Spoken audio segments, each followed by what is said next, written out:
Is everybody else on, or it's just us, right? No, we have opened it. We've opened it. So people will join between now and 10:30 and we'll start off. Oh, so can they hear us? Or? Yes, they can hear us. They Okay. can. Okay. There is also a parallel YouTube channel. Okay. That's a nice kurta and a jacket, Manish. Thank you. Thank It you. looks nice on you. I have finally had the courage to start wearing this to work every day.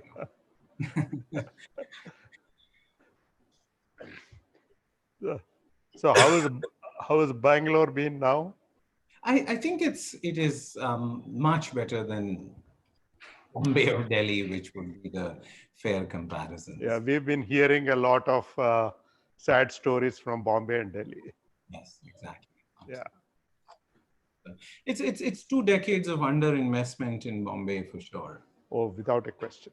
Yeah, it's 2 days. You know, these things you pay now or you pay later. Bombay later. So you always pay. So if you don't clean up, or if you don't, I mean, they just took their opening balance for granted. Yeah. And in the US, where finance, at least the buy side, has moved out of New York, in Bombay, for some reason, both sell side and buy side of finance is concentrated there. Yeah. You know, we don't have money. We can easily have money managers in, you know, for sure, Hyderabad, Bangalore, Chennai, but like Omaha or Denver, or, I mean, if you do on our IPO roadshow, we went to so many small places in the US with people handling such large sums of money. In an IPO roadshow in India, you don't have to leave Bombay, actually. Yeah.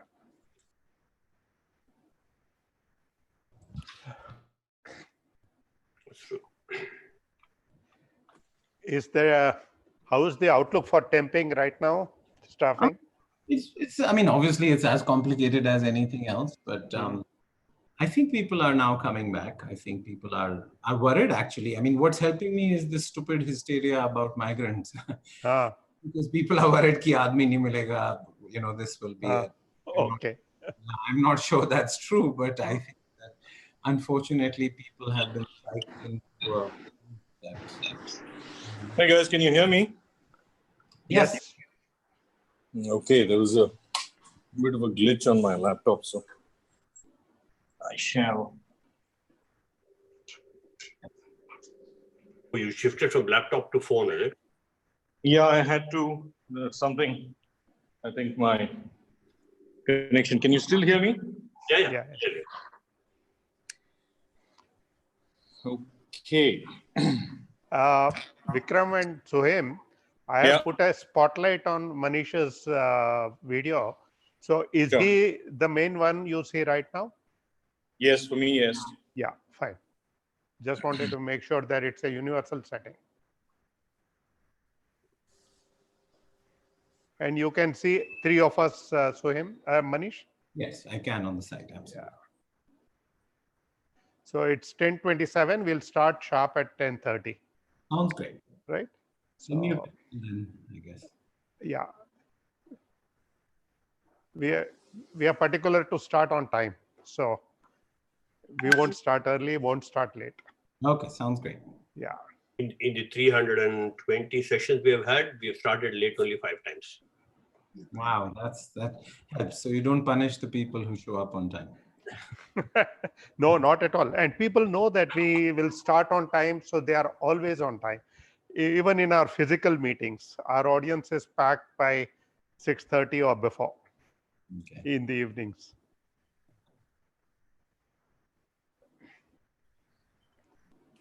Ajay, I don't think you opened the YouTube.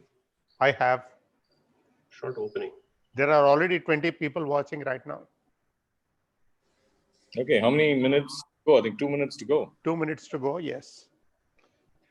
So Suhaim, you take over, and then Manish will take over. And after that, we'll handle the questions. Sure, you can mute me and remove the video as soon as Manish takes off. Why you are leaving? No, it's a slightly unstable internet. Okay, fine. I'm a little concerned that all right. Not glitch, but yeah, I mean, as long as it works, it's fine. Okay. Just in case the introduction glitches a bit, I think you'll have to just take over from there. Fine. Kinnera has reported that YouTube is working fine. I'm not able to connect it here. That's why I'm wondering.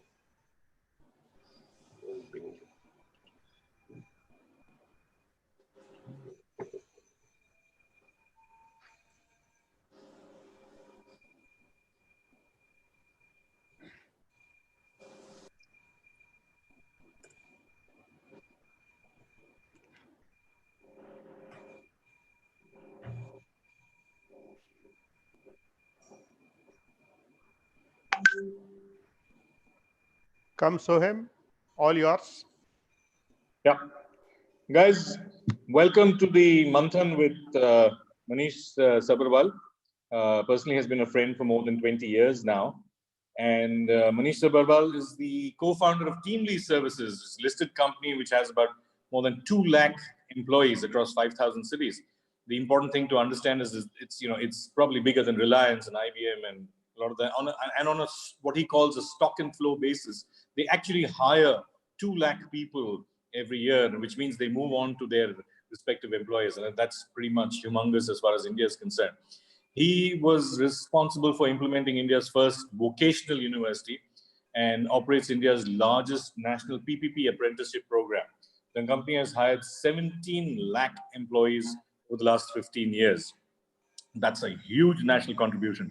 In 1996, he co-founded India Life, that was previous avatar, a HR outsourcing company that was acquired in 2002 by a listed US company called Hewitt. Manish is a member of the National Skill Mission, Central Advisory Board of Education, and has served on various policy making committees for education, employment, and employability. So the perfect choice for telling us, why India is really poor. He also serves on the advisory board of the Comptroller and Auditor General of India, the CAG, and is also on the board of directors of the Reserve Bank of India. I think it's stellar career from in the last 20 years. Thanks, Manish. Thanks very much for being with us, and we look forward to what I think is probably, and we all think is probably, one of India's biggest problem, and that is poverty. Thank you very much. Thank you, Suhim. It's a wonderful honor for me to be here. I'm sad that we're not doing this under a tree in the evening in a school, but I guess, after Corona, life is second best and best. I honestly, from my school friend, that I received a lot of children talking. And that's really an ambitious question. And can you really answer that question? I'd say it is really. Manish, there's a problem with your audio. Okay. Is it fine now?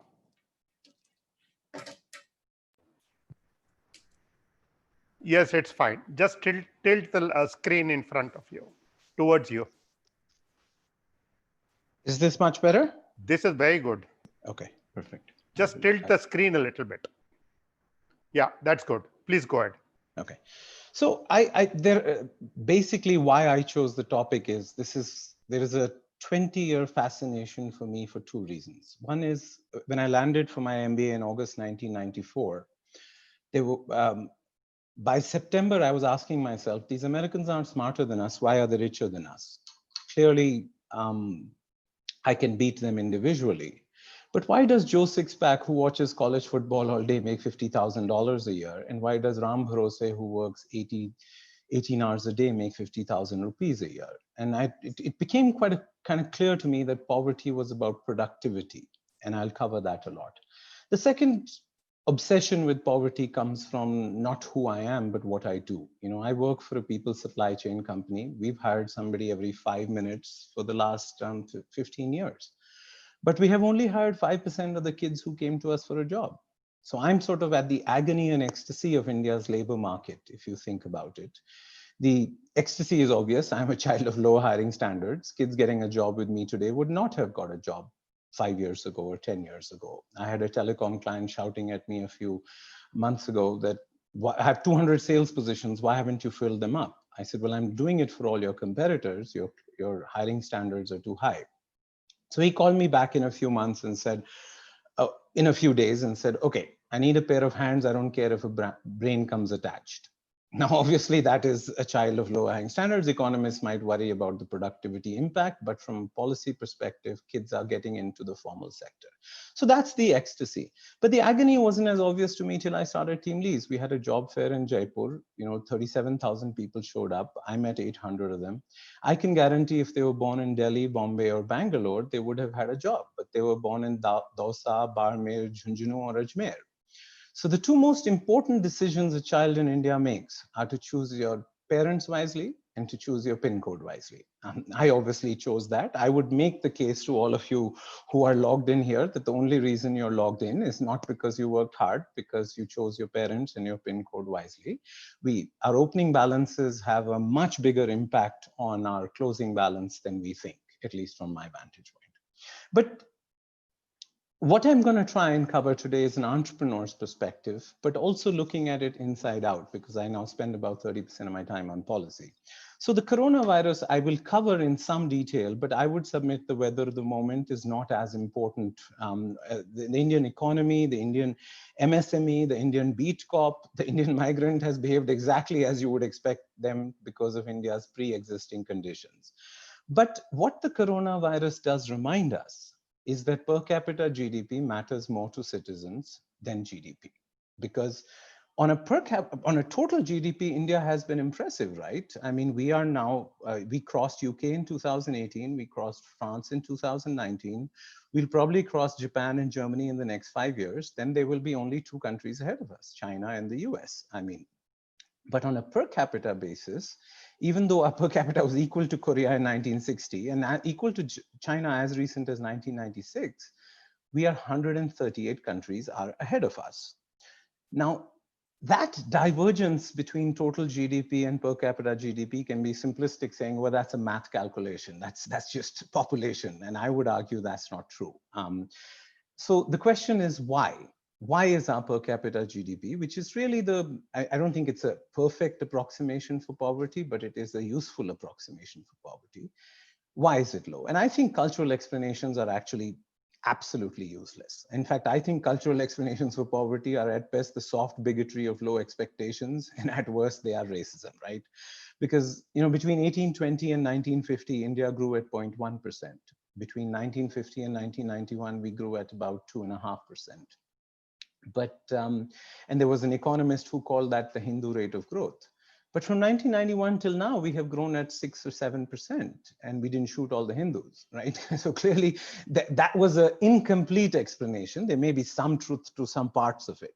So I think the question for us, and the important question is that, which is related to the poverty question, and I think that's the question which we've made the most progress on in thinking about in the last 20 years, is, does India have a jobs problem or a wages problem?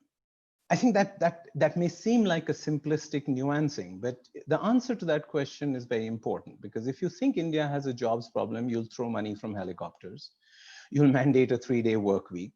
Most importantly, you'll take away farmers' tractors and give them spoons, because they need work to do. So they keep digging holes with spoons, it'll take them longer. But if you think India has a wages problem, then you will really go in the opposite direction, because India's unemployment rate officially since 1947 has bounced between 4 and 8%. I mean, but unemployment may be the wrong question, and it's not a fudge. So our problem is employed poverty. And if employed poverty is your sort of thinking, then how do you solve it? And I would like to make the case to you over the next 30 minutes that poverty is about productivity, and productivity is about the infrastructure of opportunity. And India is poor because we are inadequately formalized, we are inadequately financialized, we're inadequately urbanized, we're inadequately industrialized, and we're inadequately skilled. And I will cover what I mean by that, and I'll try and cover what exactly we should do in each of those 5 areas. But I think it might be worth reflecting on what happened in 1947, because India ran 2 reckless experiments in 1947, a reckless political experiment and a reckless economic experiment. And the political gamble was that no country had ever given universal franchise at birth. First you gave it to the landed, then you gave it to the educated, then you gave it to the rich, Then you gave it to women. You know, some women in Switzerland got to vote in 1971. So I think that India giving birth is a reckless experiment, and which may explain the difference between India and Pakistan born on the same night, right? We have 3 million people in India who win some kind of election, and we have 21 million people who stand for some kind of election. So I would submit that if India has been able to create the world's largest democracy on the infertile soil of the world's most hierarchical society, then why didn't we create the world's largest economy?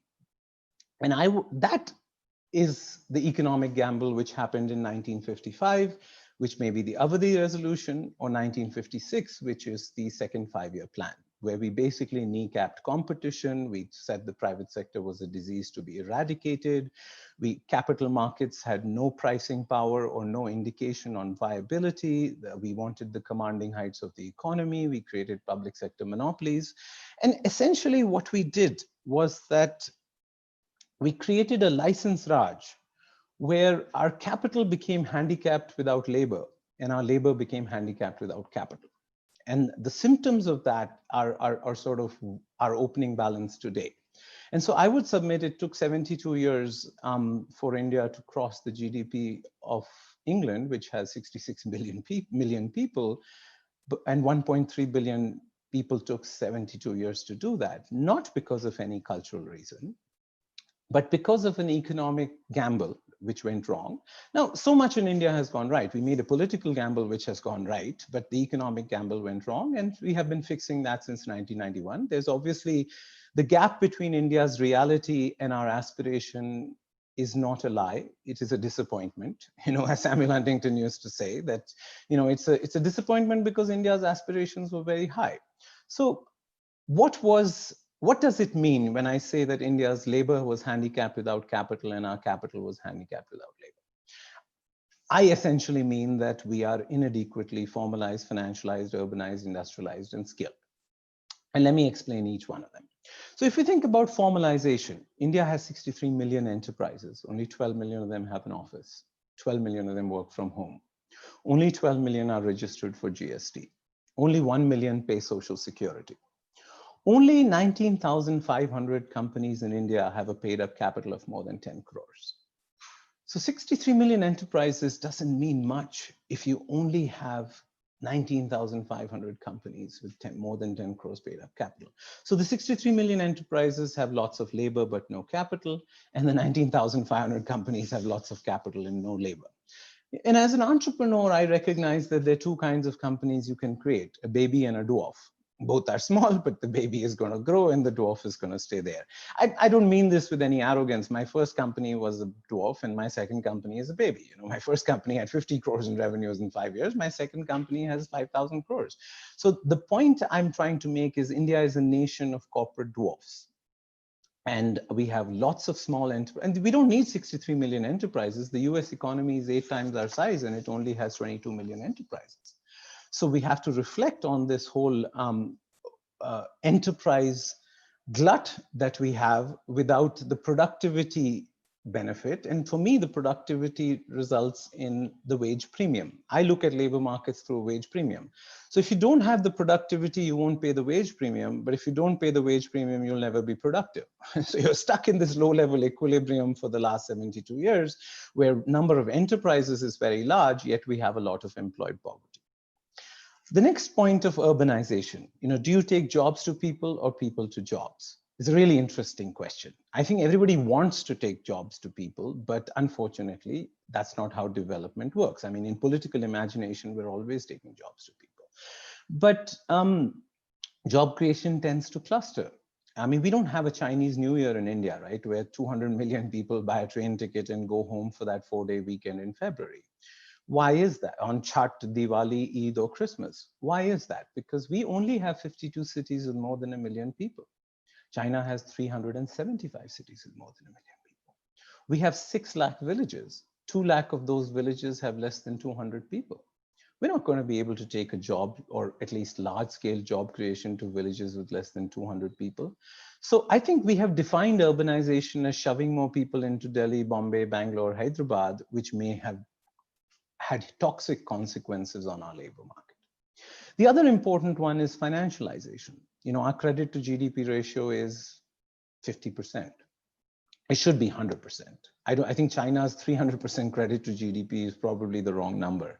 But I think a 50% credit to GDP ratio is really wrong for our stage of development, for our ambitions, because companies cannot only raise equity. We need to sort of think about capital markets, but debt is an important part of growth.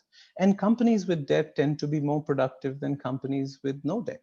Just access to working capital substantially improves the wage premium that those companies pay to their employees. And so if you take the wage premium lens of the world, and the wage premium lens is just, how much more do you get? Then it's like LIBOR, right? I mean, how much more do you get than the unskilled guy? And obviously somebody at Infosys gets a huge wage premium over somebody in Raju or Chotu in a chai shop, right? So I would say that financialization has not been, and it was a big mistake in 1991 to not include banking reform in the broad bucket of reforms that we did, and I'll cover what we should do. The next one is industrialization. And this is not really only manufacturing, but it does include manufacturing, because 50% of our labor force which works on farms only generates 14% of our GDP. And Arthur Lewis, who's a Jamaican economist, he got the Nobel Prize, is one of my favorite economists, because he said the only way to help farmers is to have less of them. So China has had 42 minimum wage increases in the last 17 years because they have moved 250 million people off from farm to non-farm transition. But India's farm to non-farm transition has really not happened. And China moved farm to factory transition. Now, I think it might be worth spending 2 minutes on manufacturing, because the peak of any country's labor force in manufacturing was Britain in World War II. 45% of their labor force was manufacturing. America peaked at 31, China peaked at 28. I don't think India will ever get to 45, 31, and 28 of our labor force, but 11% of our labor force is probably the wrong number. And so thinking about India's farm to non-farm transition to sales, which is really what's happening, it's not even happening to services. The fastest growing segment of India's job market is sales, customer service, and logistics. We may have to balance this out, and obviously we can revisit this in terms of China's problems, but the non-farm to non-farm transition, which is industrialization, is a really important part of India's poverty. The other and the last one, which in my framework would be skilling. And this includes school, this includes college, this includes vocational training. Let me jog your memory about schools a little bit. 265 lakh kids take the class 10th exam every year. 105 lakh fail. 160 lakh kids take the class 12th exam every year. 60 lakh fail. 60 lakh of 80 lakh fail. Of the 80 lakh who pass class 12 every year, 50 lakh go to college and 30 lakh disappear. And I'm not even talking about the kids who disappear before class 8, which is also a large number. And I'm not even talking about learning outcomes. I'm just talking about quantity rather than quality. The college question is also obviously much more complicated. I remember, I think it was Varanasi or Kanpur, where I was at a job fair, and a BA in English kept shoving his certificate in my face, and I kept asking him questions in English. He kept answering me in Hindi, and I told him, English is a vocational skill. It's like Windows. It's an operating system. Your wage premium is about 50% or 100%. You are a BA in English. Why are you answering me in Hindi? He says, "मैं आपको सच बताऊं sir, मैंने अपना BA English Hindi में किया है." I think that, to me, I run into so many people with that certificate, which doesn't have signaling value. And I'm not arguing for everybody going to college. In fact, that is an interesting question which India will have to answer, because the world has produced more graduates in the last 35 years than the 800 years before that. So what does that mean? 60% of taxi drivers in Korea now have a college degree. 31% of Walmart checkout clerks in the US have a college degree. 15% of high-end security guards in India now have a college degree. So college isn't what it used to be, but college clearly matters. Michael Spence got his Nobel Prize for his work on the social signaling value of higher education. I went to Wharton. Wharton's a good place to be at, but it's a better place to be from, right? I mean, IITs and IIMs are good places to be at. They're nice places to be at. They're fun places to be at, but they're very useful places to be from. And I think so we have to be careful when we patronize our people around us by saying, "Arey, why are you sending your kid to college? Let him be a plumber, let him be an electrician." And vocational training is usually for other people's children. It's not for our children. And so I'm a little tired of the patronizing of people to do that. But I think the world may move in because, degrees were anyway a lazy proxy for employers to shortlist. And I think the value of that proxy and filter is coming down when you have a BA in English who can't speak English. So my submission is that college is a real challenge. I would submit vocational training has been a challenge for years because it did not get the priority since independence. We still teach an electrician on a DC fan. We don't have DC except railways in India. We still teach an automobile mechanic with a carburetor. No Indian car is made with a carburetor anymore. So I would submit that the gap between the demand side and the supply side is really hurting our skill system because the employers have a parallel universe and the supply side is running to its own sort of drumbeat. So the question really is that if we are inadequately formalized, urbanized, industrialized, financialized in skills, what can we do about it? Because this is a tragedy. I think that we have to be honest with ourselves that since independence, we could have done something about this, and we didn't. And I don't think it's important to beat us up, but if the symptom was that it took 72 years for us to cross British. The disease is this, and now let's talk about the prescription, right? I think that we have to agree that the disease is important to recognize that it was not God's will. I think these were choices India made. These choices didn't work out. We need to change these choices. So what could we do? And why is COVID so important right now? For people who work in policy, I've spent about 30% of my time making the case for skill reform, education reform, labor reform, banking reform. I'm on the board of RBI now. And I would submit the biggest question I have after working in government with government for 10 years is how do you get something done in government after everybody who matters in government agrees with you? I think people who have worked with government will realize it's a very spiritual level of agreement, right? It's not an intellectual, physical process that I'm willing to issue the fatwa. I agree with you that, 2 lakh apprentices in India is absolutely the wrong number. Let's amend the Apprenticeship Act. But, I may want to jog your memory that India's problem is not what to be done. You can change the date on the Kothari Committee report of 1968 and not go wrong in higher education reform. You could change the date on the Rustamji Committee report on police reforms of 1978 and not go very wrong. In fact, Apprenticeship Act reform was the 20th point in Indira Gandhi's 20-point program in 1975.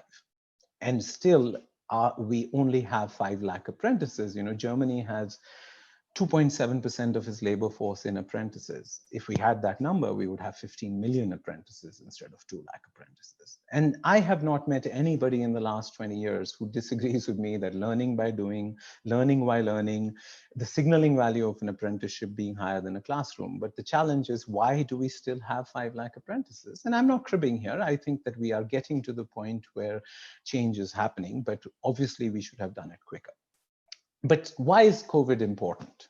I am a big fan of political philosopher John Kingdon, who talks about policy windows. He says change only happens when the problem, the solution, and the timing come together.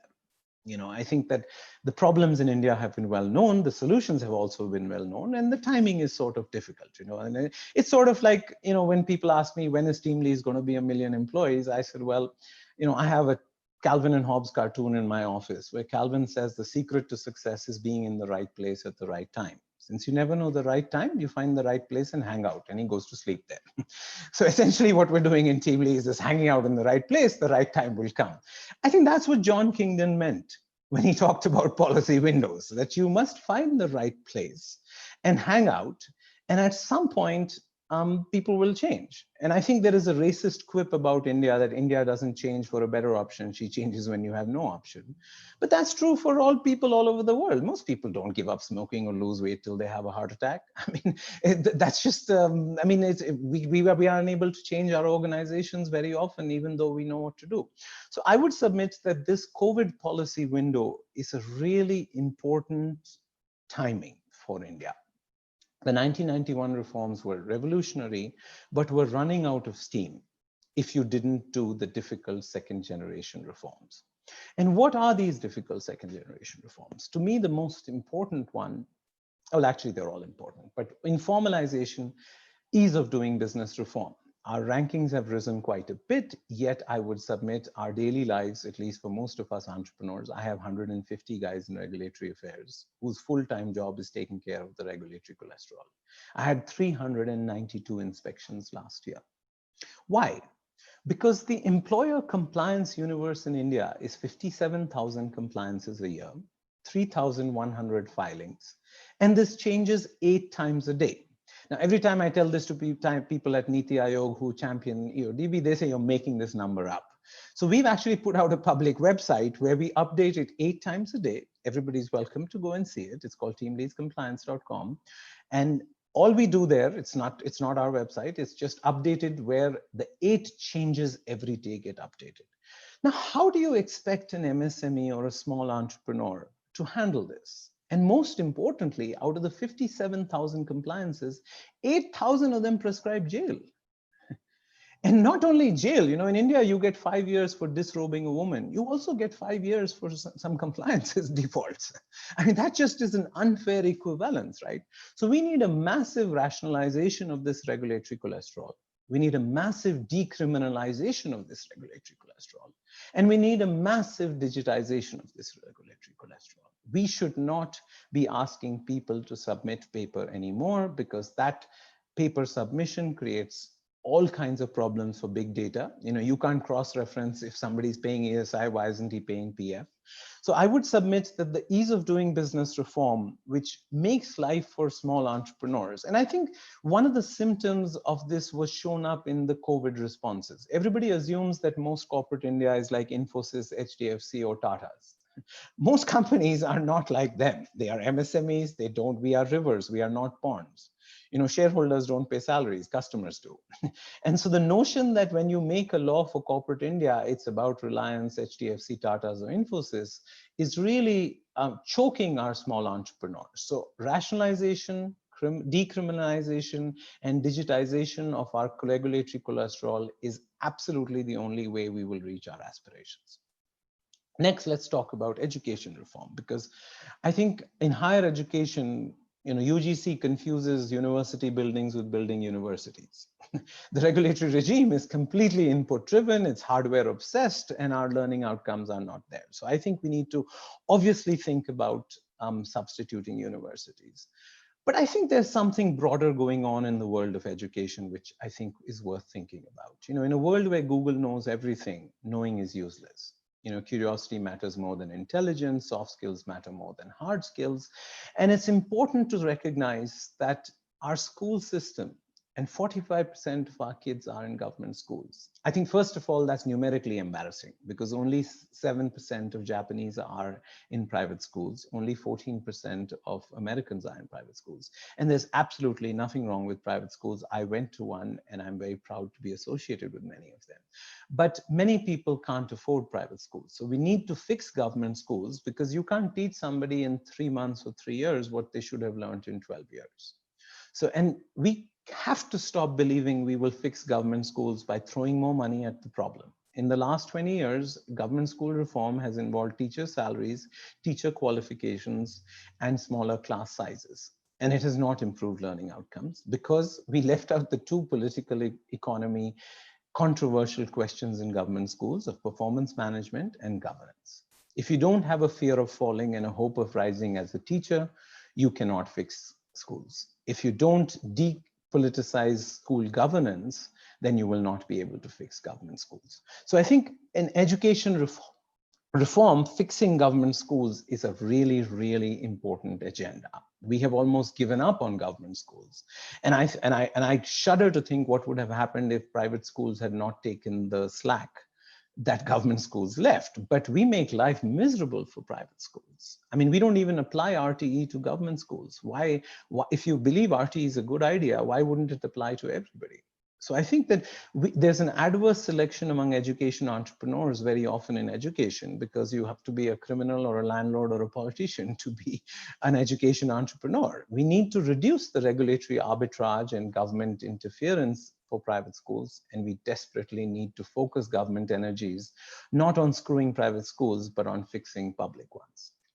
I think in skills, I won't spend that much time, but I would just submit that, contrary to popular belief, there is a market failure in skills. Employers are not willing to pay for training or candidates. They're willing to pay a premium for trained candidates. Candidates are not willing to pay for training. They're willing to pay for a job. Banks or microfinance aren't willing to lend to candidates unless a job is guaranteed. And training companies are unable to fill up their classrooms. So, training needs to become a job with fine print, because otherwise we can't finance it. And this is true for universities too, right? I mean, Delhi University only gets 3% of its costs from students. A skill university in Gujarat, which is we're a partner with, also only gets 3% of its fees from cost from students. But we get 97% from employers, and the Delhi University gets 97% from taxpayers. And I think how we finance skill development is a global challenge. There were $1.5 trillion of student debt in the US before COVID, and it was estimated that 50% would have to be written off. So people are not getting a return on investment in higher education as much as we think. And I think it's important for us in India to think about how to finance our skill system, our school system, and our university system very differently. We might want to uncouple the regulator, service provider, and policymaker, and unpack who finances, who delivers, and who sort of evaluates as a really important education reform. But we need much more boldness in education. The license Raj has not ended. So to my mind, education reform is an area where states and the central government make each other an alibi. Delhi says, Bangalore should do it. Hyderabad says Delhi should do it. But I think there's an expiry date on that alibi. The next one is banking reform. And this is where I feel very strongly about, because I'm an outsider to the banking system. And our credit to GDP ratio of 50% is shameful. But we don't want to fix it by throwing money from helicopters. In 2008, bank credit to enterprises was 18 lakh crores. By 2014, it was 52 lakh crores.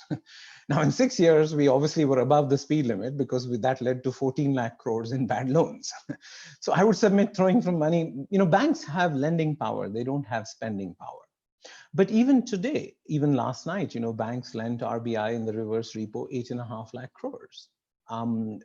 So banks can borrow money from RBI and lend to RBI, but they are lending 8.5 lakh crores every night. But obviously many companies or enterprises in this company are not getting the credit they need. And I feel very strongly about banking reform. And there are 5 things we need to do in that. One is we need more competition. India only had 89 banks in 1924. In 1947, we had 94 banks. Even today, we only have 94 banks. We need 100, 150. Now, it's hard to get to those numbers, but that's not an argument against getting to those numbers. The second is we need better governance in public sector banks. The shareholder is so powerful that the boards and the management are weak in public sector banks. We need better governance in private sector banks. There, the CEO is so powerful that the board and the shareholders are weak. It's a sort of opposite problem of public sector banks. And then we obviously need RBI to raise its game in regulation and supervision, and we need to stop treating non-banks as stepchildren. I would submit UPI, which is the pride of India, 1 billion transactions in January, took off only when we reduced the apartheid between banks and non-banks in our payment systems. And I think COVID has brought our next target was 1 billion daily transactions on UPI or BHIM to 1 billion a day. And I think UPI the COVID has brought that forward by 5 years. But I think if we issue more licenses, if we fix public and private governance, if we basically raise our game in regulation supervision, we need more financialization. And we can talk about why banks are risk averse, but the only way you're going to change it is in these 5 ways. And it's important for bankers also. I think that, in Urdu, I grew up in Kashmir, and there are 2 words for property in Kashmir, Jagir and Amanat. Jagir is what is yours, and Amanat is, you're just a trustee. You have to hand it over in better condition. And I would say that the banking system is an amanat. I don't think we should treat it the way we have in the past, because when you do it the way you have, you really hurt the small entrepreneurs or first generation entrepreneurs or entrepreneurs outside big cities, which is really what we need to fix in India. Finally, I'd spend some time on labor reform. Because that's a controversial subject. But I would submit anybody who knows labor reform knows that you can't comply with 100% of India's labor laws without violating 10% of them.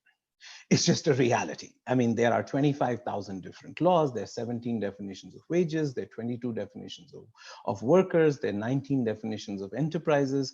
And it just makes no sense.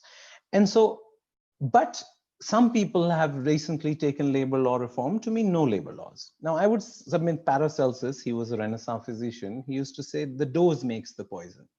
You know, anything powerful enough to help has the power to hurt.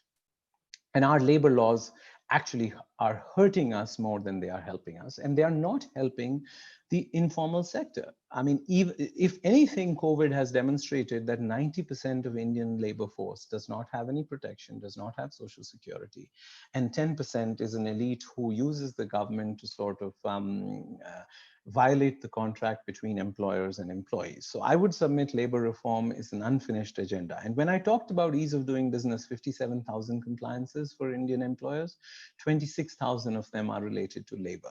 And I don't think that is the right proportion relative to, say, environment, relative to, say, some social security stuff. The other one which I will come to, and the last two are related, but I will unpack them, which is civil service reform and city reform. Let me cover city reform first. As I said, we can't take jobs to people, we have to take people to jobs. 29 chief ministers matter more than one prime minister for job creation. But actually 100 mayors matter more than 29 chief ministers. Unfortunately, we don't have mayors. But this wasn't always true. In 1924, Jawaharlal Nehru was the mayor of Allahabad, Vallabhbhai Patel was the mayor of Ahmedabad, Chitranjan Das was the mayor of Calcutta, and Rajendra Prasad was the mayor of Patna. And I have 3 letters of Jawaharlal Nehru talking about streetlights. I have 2 letters of Vallabhbhai Patel talking about school teachers needing to be hauled up for absenteeism. Because where the rubber meets the road is cities. And I think actually, China's genius wasn't some Ayatollah in Beijing issuing fatwas. It was basically 200 mayors competing for investments. And cities are important engines. You know, New York City has the same GDP as Russia, with only 6% of the people and 0.000005% of the land. So I think it's important for people to recognize that New York's GDP being equal to Russia is an important argument for India's 100 new cities. The final one, which sort of collects all these reforms together, because why hasn't DODB reform happened? Why hasn't education reform happened? Why hasn't banking reform happened? Why hasn't labor reform happened? And I would submit civil service reform is so overdue in India. You know, we have 57 ministries in India. Japan only has 9, US has 14, UK only has 22. We have 250 people in India in Delhi with the rank of Secretary to Government of India. So I would submit that the notion that the steel frame has become a steel cage has been around for a long time. But we don't need to beat up the bureaucrats. It's not all their fault. You know, the system is rotten. 98% or 99% of IAS officers are ranked outstanding. And that's mathematically impossible. Everybody can't be above average. So I would submit that we really need some performance management. We need maybe the colonel threshold of the army where you retire at 50 if you're not shortlisted for promotion. And we do not have 98% of our people ranked outstanding. And we think a little more broadly about lateral entry. We think about forced curves. We think about better training. I mean, there are specific solutions to civil service reform, which are short than saying abolish the IAS, which is not helpful. I don't think that's going to happen. I don't think that should be our opening gambit. Our opening gambit should be better training, better performance management, better, sharper organization structures, and just more focus on areas where government can be sort of helpful with that. So I'm going to, spend a little bit time on closing and then on COVID, but I will leave that for questions because I don't know how interested people are, and then close in 10 minutes. Now, I find the outrage on COVID baffling. The Indian beach cop, the Indian migrant, the Indian MSME has behaved exactly as you would expect them to do in a crisis like this. When a patient is in the ICU, you do triage. You don't tell them to lose weight or quit smoking. If the patient comes to the ICU every day, then somebody has to tell them to quit and no smoking. So all the outrage I wish we had for education reform, for civil service reform, for labor reform over the last 20 years. But thankfully, the COVID one size fits all lockdown is ending. we are all in the same storm, but we're not in the same boat. And whether you believe that we should be doing more on the fiscal, I don't know whether we can. We're already at 11% sort of fiscal deficit to GDP. Whether you think we should be doing more on the monetary front, which we can debate that, but the central bank should not be a commercial bank. This is a big debate at RBI. I think RBI has lending powers, and RBI is run by unelected technocrats. So RBI has reduced interest rates, it's given liquidity, it has given regulatory forbearance, but whether monetary policy can do more is also questionable. I think structural, we can do a lot. So I think whether we will be V-shaped recovery, which is go down and come back up, whether we will be a U-shaped recovery, which is a little bit more time at the bottom, or whether we will be a bathtub-shaped recovery, which is we will spend more time at the bottom and then go up, really depends on our willingness to be bold and ambitious and do what we've known for a long time needs to be done. I'd like to spend 2 minutes on work from home. I believe that that's not the new normal. It's only 5% of Indians have broadband. Only 5% of Indians have a place where they can do their work in quiet. And more importantly, if you work with your brain, you can work from home. If you work with your hands and legs, you cannot work from home. So 95% of India's labor force cannot work from home. So let's stop being patronizing. It's a regressive form of working, because only the cognitive elite can work from home. And I would also question whether it has provided, even for knowledge workers, productivity. It has provided continuity for sure. After 3 months, many CEOs I talked to sort of echo what, Andrew Carnegie was once asked, how many people work at US Steel? He said about half, right? So I would submit about half of our people are working from home, and about half of our people should be honest and apply for leave, but that may just be me. I think the migrant situation is very hard, but I think it's a tragedy. I wish it hadn't happened. But the only way to solve this is to formalize, urbanize, industrialize, financialize, and skill India. P.G. Woodhouse once said that a cat who sat on a hot stove will not sit on a cold stove again. And many people believe that will be true for migrants. I don't think that's true. I think I would go with the Urdu poetry of Majburi hai janab, muskurana padta hai. Migrants were not running away from villages towards cities. They were running away from villages. And I think that till we fix India's physical geography of work, migrants will unfortunately be a reality, or fortunately have better opportunities in cities than they have in villages. This is not voluntary migration, this is involuntary migration. So, and why all this reform becomes important, because if we thought artificial intelligence, if we thought that automation, if we thought that machine learning was difficult for the world of work before COVID, COVID is a rocket under automation, machine learning, and artificial intelligence. The labor substitution of capital, which is inherent in technology, unfortunately, is given a huge leg up by COVID. So we need to be really careful when we say that we don't need to be doing structural reform right now. But a crisis like COVID doesn't create new trends. It amplifies existing ones. And there've been the trade-offs between employee and employer, formal versus informal, mind workers versus hand workers, residents versus migrants, are important debates which need to be had, but have always been true for the last 20 years. So I would reserve outrage in wartime, and more outrage in peacetime is what I would request from people who want to sort of change India.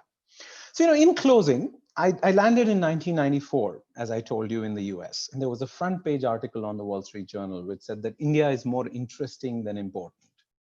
Now, I hope that journalist is eating the newspaper on which he wrote that, right? Because what's happening in India isn't once in a decade or once in a millennium. It's really once in the lifetime of a country. But I would calm down with the excitement. I would submit that I memorized Pandit Nehru's Tryst with Destiny speech when I was a child. But we missed our tryst with destiny. There are 300 million people in India who will never read the newspaper that they deliver, sit in the car that they clean, or send their kids to the school that they help build. Now, this is not a problem like cancer or climate change. It is a plumbing problem. And it's important to recognize what China has done. Deng Xiaoping was very skilled, but he did not do what he did because of communism. It was leadership, it was ambition, it was courage.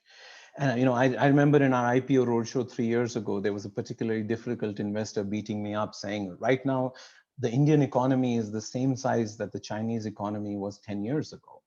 And at that size, they were growing at 13%, and you are growing at 7%. What do you have to say for yourself?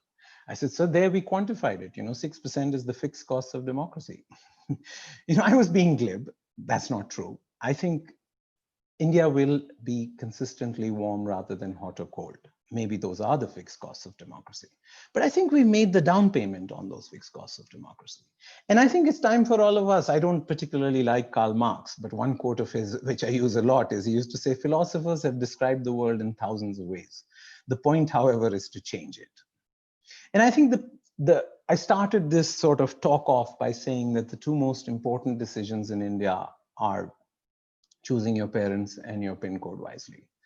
I think the last 3 months have reported us that have also reminded us that even in America, your melanonin count, which decides whether you're black or white, decides how infected you get by COVID, what your education is, what your net worth is, but most importantly, how police treat you. And I would submit that my case for a revamped state is not an argument against the Indian state. I think if the absence of a state led to hotbeds of entrepreneurial activity, then Swat Valley in Pakistan and Waziristan in Afghanistan would be hotbeds of entrepreneurial activity.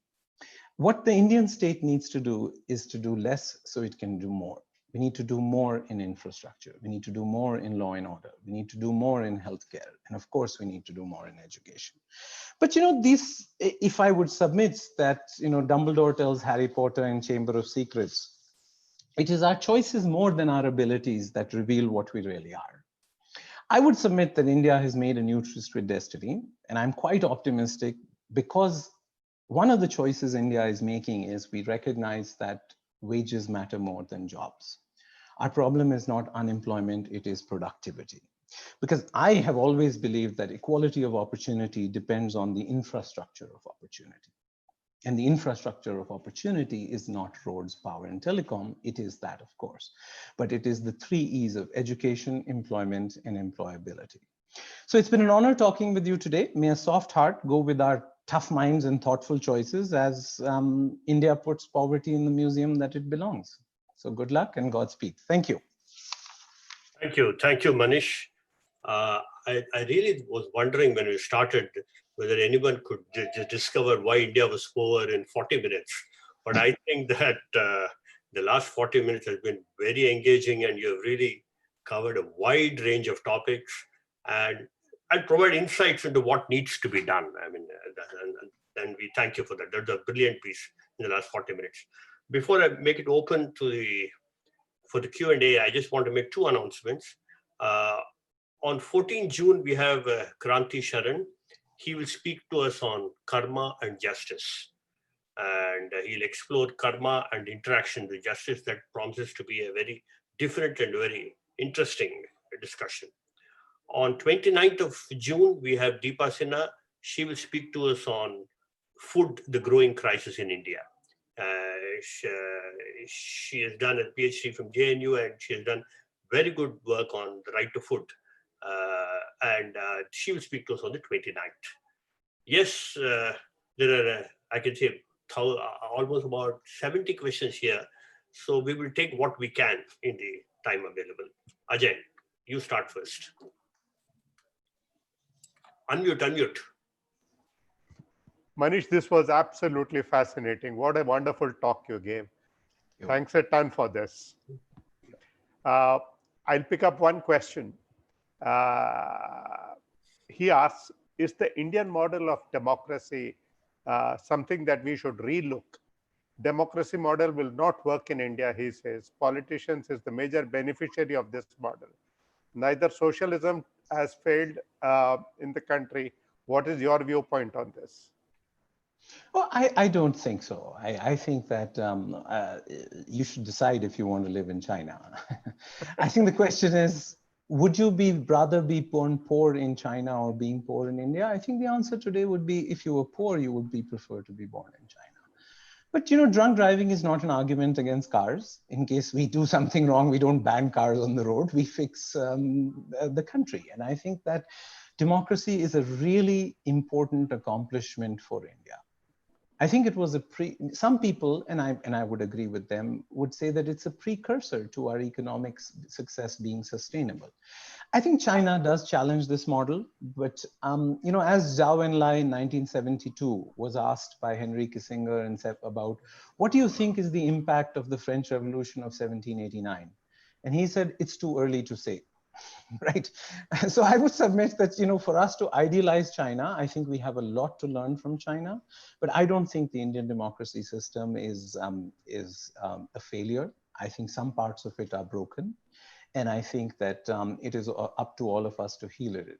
But I think the Indian democracy is a really important processor of information. I think China's one-child policy, which is one of the reasons why it is going to grow old before it grows rich, did not happen in India, despite Sanjay Gandhi trying, because democracy processed information better than a dictatorship and said that this is not something we should force. And our demographic dividend, some people may not believe it's there, but I believe it's true. The demographic dividend is there because we did not have a one-child policy. And Amartya Sen's work on why democracies are better at handling famines is also really important. You don't have famines in a democracy, you have famines quite often in dictatorships. So I would submit how democracies process information is a sustainable competitive advantage for them over dictatorships, and we need to improve our democracy, but I don't think we need to junk it. There's another question picking up on this democracy question. He asks, so do you mean to say that universal adult franchise was wrong? And if you were in a commanding position in the Constituent Assembly, I think many people want you to be there, whether you should have gone with a limited franchise. Oh, not at all. I hope maybe I misspoke. I believe universal franchise was a brilliant decision. India was a continent. India had, most European or most countries in the world brought themselves together by language, brought themselves by religion. India did not have that luxury in 1947. And I think Gandhiji's notion of you can be a Bengali Indian, you can be Pakistan and Sri Lanka were torn apart when they made language a bigger issue than it should have been. I think Bangladesh was formed primarily because Urdu was being imposed, and obviously we know the Sinhala versus Tamils. So I would say that the decision of universal franchise has enforced many decisions like not imposing Hindi on the country. So I think universal franchise is a very important part of India's democratic success. I don't think universal franchise has sabotaged our economic success. I think that was friendly fire. We chose a model, that model didn't work out. That's okay, we're changing it. But I would submit that universal franchise is one of India's, there are 299 remarkable people in the Constituent Assembly who wrote our Constitution over 3 years. And they debated universal franchise, they debated state and central relations. And I think they came up with an important distinction between sort of fundamental rights and directive principles, which has really stood us well so far. Now, can we blame our poverty on them? I'm not sure. I have a question, Manish. Your 45 minutes has a lot of prescription of what could be done. Yes. But how does this get translated into action by the state? What can actually make it work? Well, I think a crisis can. I think that COVID can. I think that the economic pain of COVID will not be crystallized till after the lockdown and the fog of the lockdown is completely lifted. This is not like war. People are wrong. War creates demand. COVID is destroying demand. So it's a completely uncharted territory where for 3 months you've had a number of companies, a number of people in this country with no income. And I think that what will change is obviously the crisis. But I think overall Indians' aspirations have risen. Roti, kapda or makan is no longer the only aspiration that you can have. And I would submit there are many Indians, and there are many young Indians who are very angry, who are tired, who are frustrated. And I think images like the migrants on railway tracks or walking home are not surprising to me, but obviously seem surprising to many Indians. I mean, I wish that we had fixed our cities. I wish we had fixed our labor laws. I wish we had made India a fertile habitat for job creation over the last 20 years.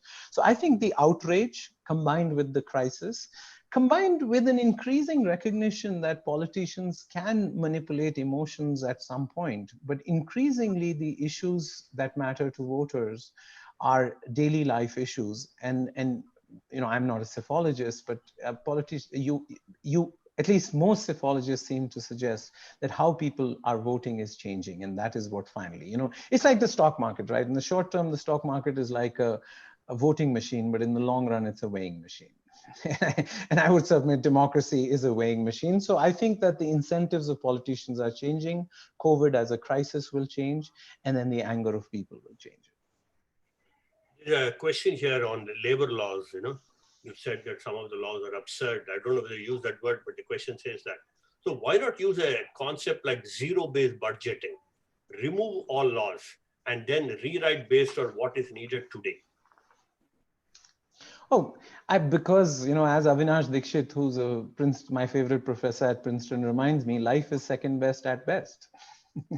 You know, in a democracy, your opening balance matters. It is what historians call path dependence. As I have been trying to work for changing many things in policy, I have realized if I propose 100 0, I get 0. I propose 20, you know, every virus needs a host or a carrier, right?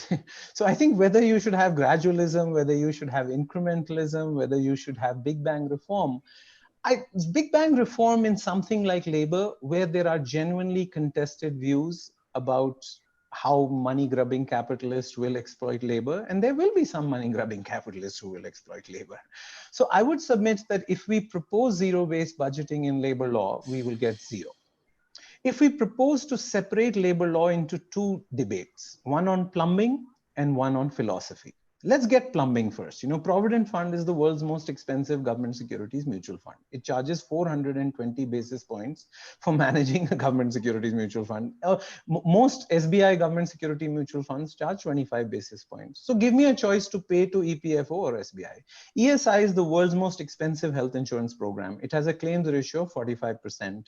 There's no health insurance program in India which has a claims ratio of less than 90%. So I would submit that if we really want reform, we need to do it at two levels. One is break the difference between philosophy and plumbing and do plumbing first. We'll take Chapter 5B of the Industrial Disputes Act, which is the infamous hire and fire clause later. Even my dad doesn't agree that hire and fire is a good idea. So obviously I have to start at home to convince him that, you know, hire and fire is not what I'm talking about. And the second is the difference between chief ministers and prime ministers. To me, the most fascinating part of COVID is that there is no chief ministers have realized that there's no such thing as India's land and labor market. There may be some such thing as India's capital market. But you know, Gujarat, Maharashtra, Punjab, UP may have gone to one extreme, but 29 chief ministers can now amend central labor laws, right? There's 254(2) of the Constitution, which says that states can amend central laws. And if they send it to Delhi, it doesn't have to go to parliament, and the president can approve it if the government agrees. So far, you know, I remember 10 of Indira Gandhi's speeches where she said strong states lead to a weak nation. And maybe not her fault, she was thinking about Bangladesh. But even in the Constituent Assembly debates, if you think of their debates before 1947 partition, they had a strong center. They had strong states. And after 1947, they flipped because they worried that India may break up, and they made a strong center. So in the US, if a power is not given, the residual power goes to states. In India, the residual power goes to the central government, right? If it's not specified. So I think labor laws, unpacking from philosophy and plumbing and unpacking from state and center, is the only way we will make progress. We will not make progress by zero-based budgeting because it's too emotional an issue. And I understand why it's an emotional issue. Sanjay Jasrani is asking, how does one make sure entrepreneurship flourishes, and how do we make better entrepreneurs?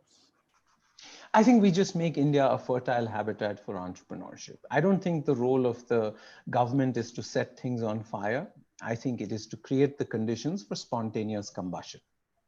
And those conditions for spontaneous combustion, pardon me for being a broken record, are formalization, urbanization, industrialization, skilling, and financialization. I think that India's entrepreneurs are very ambitious.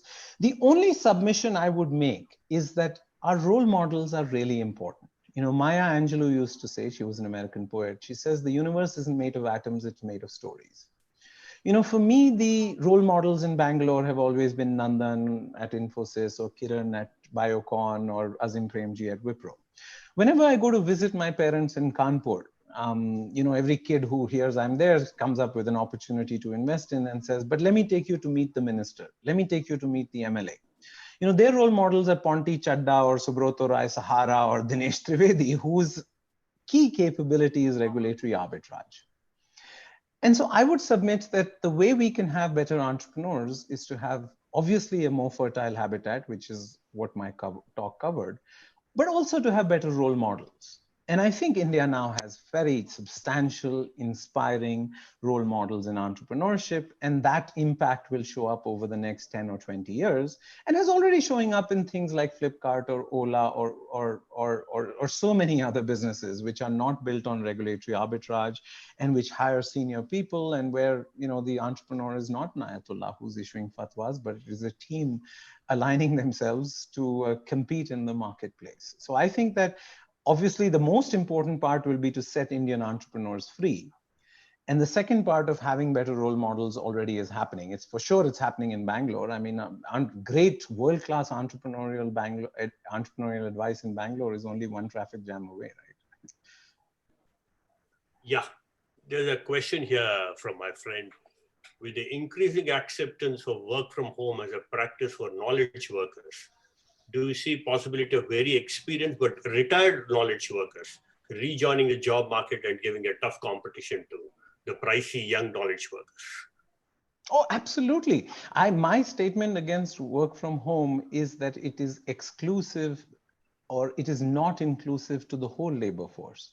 But within the cognitive elite, labor market outsiders like retired people, like women, like people from small towns have absolutely an equalizing advantage that they did not have in the past. I think that our bad urbanization, you know, I live in Bangalore, the average Ola taxi travels at 8 kilometers an hour. Most people can walk that fast, was a huge deterrent to people spending 2 hours or 3 hours as in Bombay in commuting.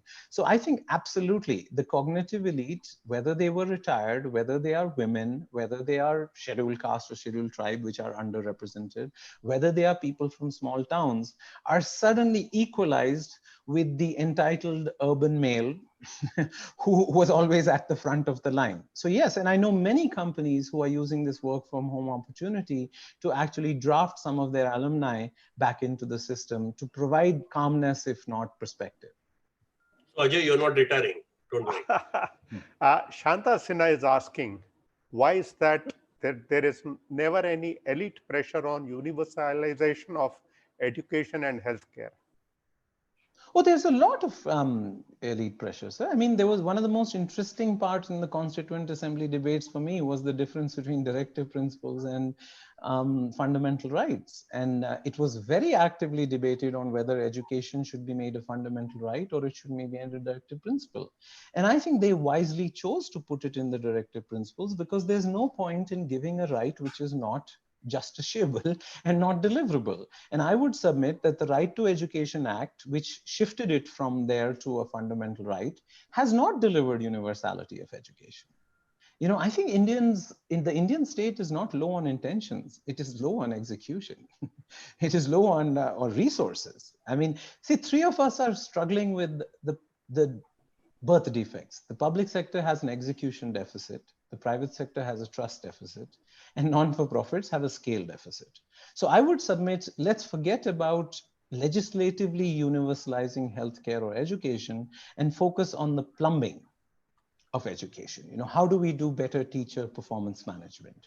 How do we do better governance of school systems? How do we unpack financing? Can government schools be handed over to private schools, some of them to be run better? Can we run vouchers? So I would submit that it's really important for all of us to recognize that the universality of education or healthcare in India has not happened because of lack of legislative intent or immorality. It has happened because we don't view these problems as plumbing problems.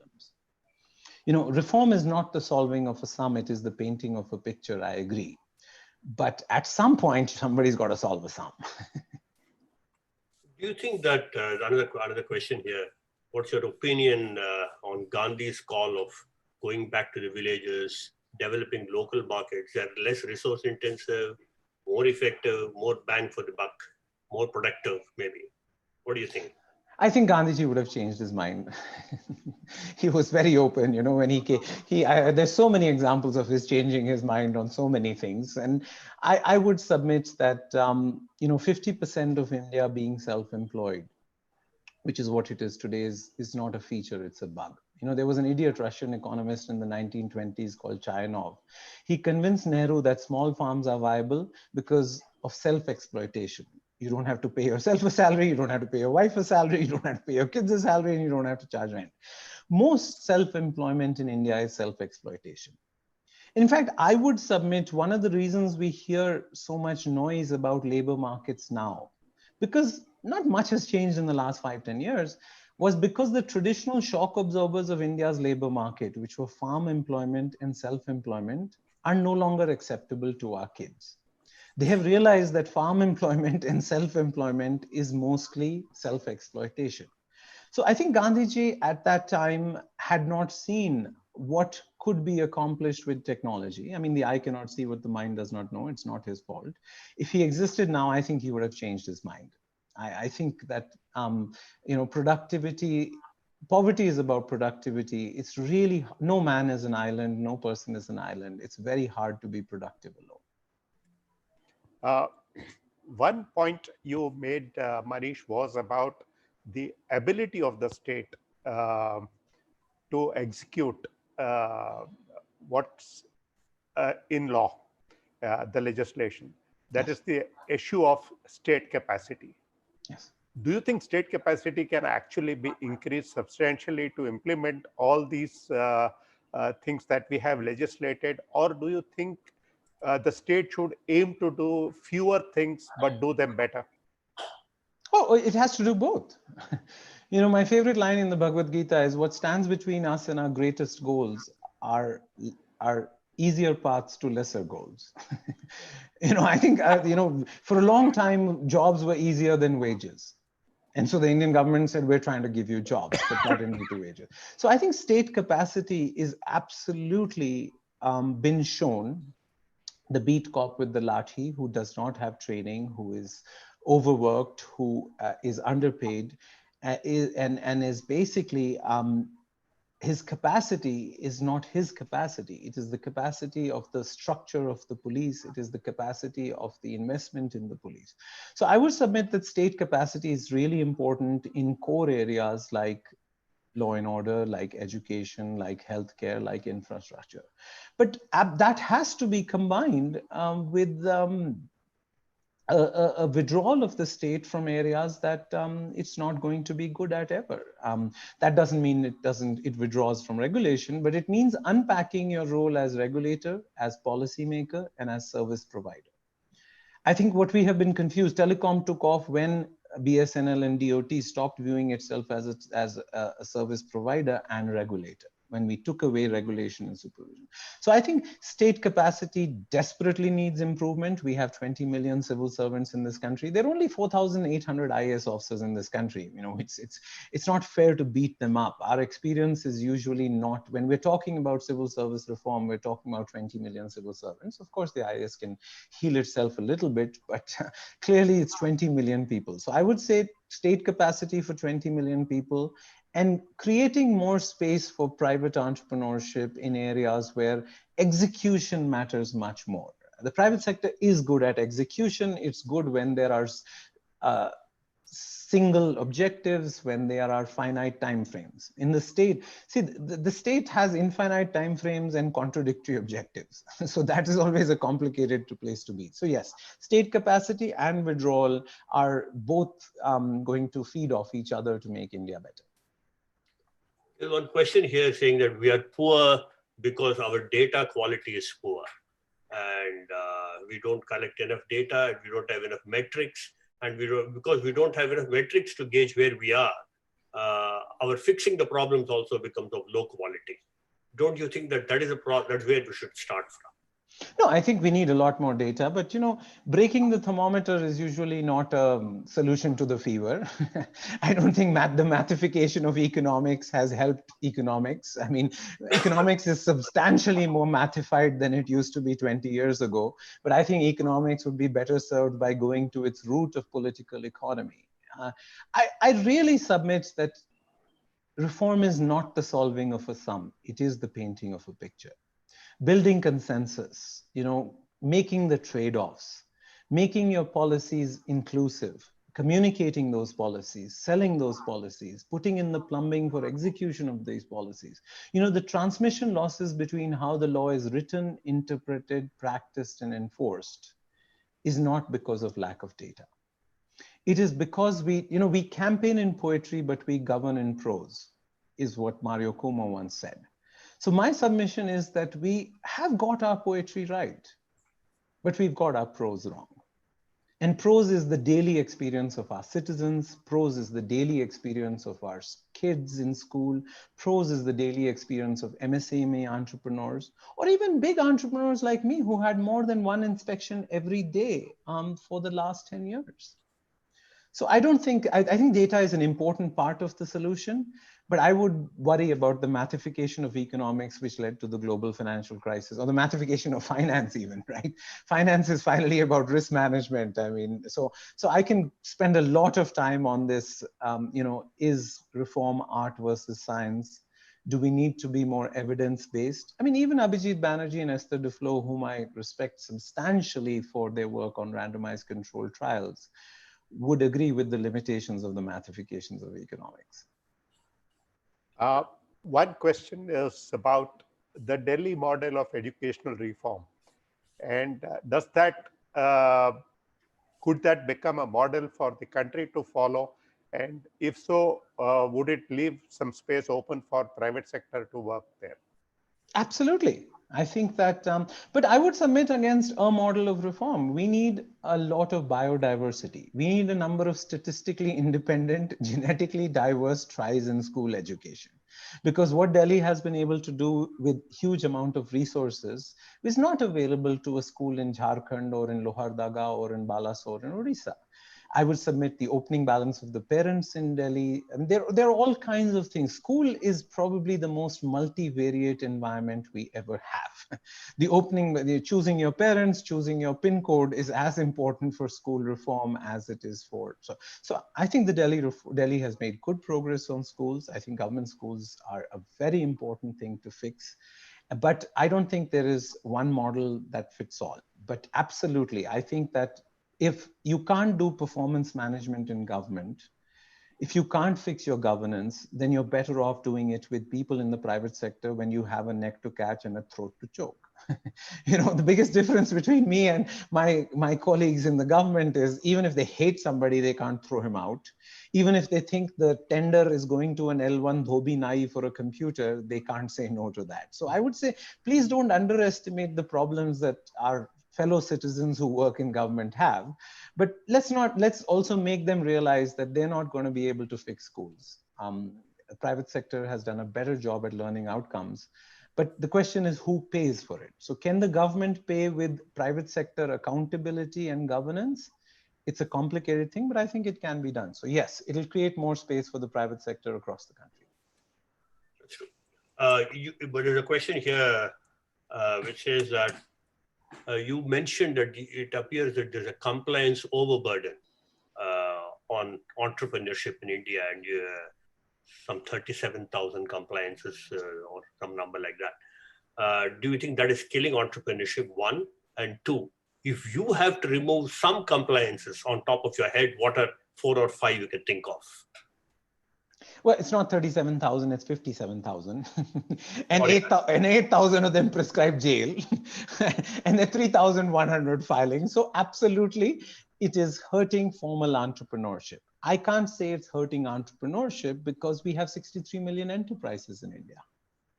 But we only have 19,500 companies with a paid up capital of more than 10 crores. So if I was to give you a nuanced answer, no, it's not hurting entrepreneurship, but it's hurting formal entrepreneurship. And formal entrepreneurship is what we should value, because as the COVID lockdown shows us, formal entrepreneurs have more staying power. Formal entrepreneurs are more likely to pay you the wage premium, and formal entrepreneurs are more likely to have higher productivity. So I think the compliance burden coming down will reduce the viability of regulatory arbitrage as a business model. See, when I started TeamLease, most of my competitors were criminals or politicians, right? And even today they are probably, right? Because regulatory arbitrage is a really important business model in my business. But I think that that should not be a business model, and is encouraged by a compliance burden that is almost impossible for small entrepreneurs. Now that I'm big, I told you I have 150 guys in regulatory affairs who are a pure cost center, who just handle the regulatory cholesterol. I don't think that makes sense. So yes, I think that there's lots of reforms that we can do for sure. I think that I can, I have a website, teamleasecompliance.com. I don't want to go into specific reforms, but we don't need 3,100 filings. I think you need 800 filings. Our estimate is we don't need 57,000 compliances. We need about 20,000 compliances. I don't think we need zero, because I'm talking about all industries, all states, all central laws. But I do think we need 100% digitization as opposed to 10% digitization today. I don't think we need 25% criminalization. I think we need 5% criminalization for very extreme situations. So I would say, as Paracelsus, I mentioned him, a physician, said the dose makes the poison. I don't think we should have zero compliance, but I think today the compliance balance is wrong. I'll ask the last question and then we'll close it, Manish. How do you see the economy doing over the next 2 years? Well, I think it's in view of COVID. Yeah, I think it's unmodelable. It would be irresponsible for me to model it, because first, obviously, FY21 from an accounting perspective will be done, because we have 3 months of zero. So I don't think that anybody should sort of hazard 120 minutes.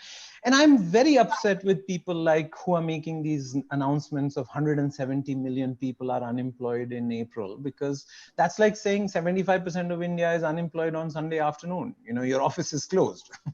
It's silly to be making unemployment calculations when you can't go to work. So I would submit in the next 2 years, it depends on how people will react. Will people be frugal and say that I need to save more? Or will people say, oh my God, I need to live for today because the COVID lockdown reminded me that life is short. So I think this is more related to human emotion. But I think that in a 2-year time frame, if we get the reforms that I listed out done, I think we can finally start restoring a sustainable 6 to 8% growth rate.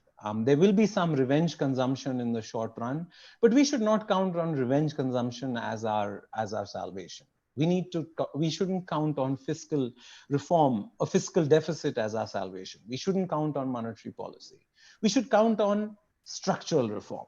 Right? India is poor, as Ghalib used to say, "Dhul chehre pe thi, main aina saaf karta raha."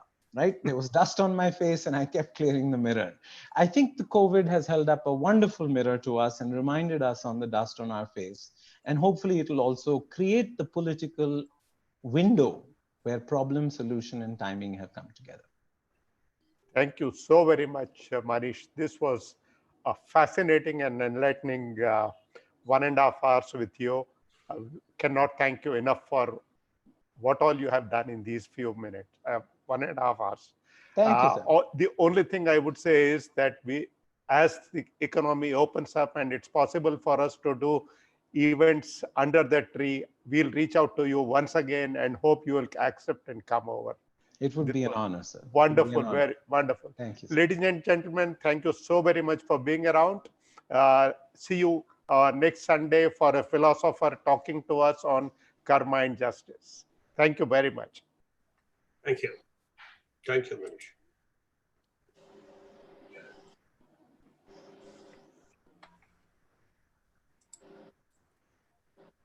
Wow. That was amazing. Yes, it was wonderful. Well, thank you. It was an honor to be here. And It was very nice, lovely. Thank you. take care then. Fabulous talk. Yeah. Yeah. Take care then. See you then. Yes.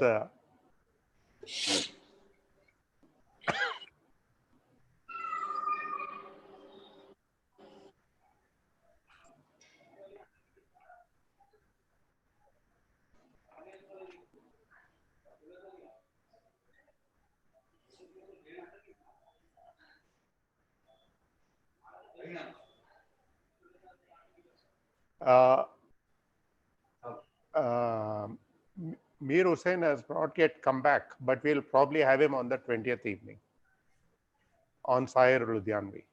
But I thought you said 20th evening was Sir? 14th evening, 20th evening. Okay. 14th morning. Yeah, correct. All right. Yeah. We'll leave. Bye.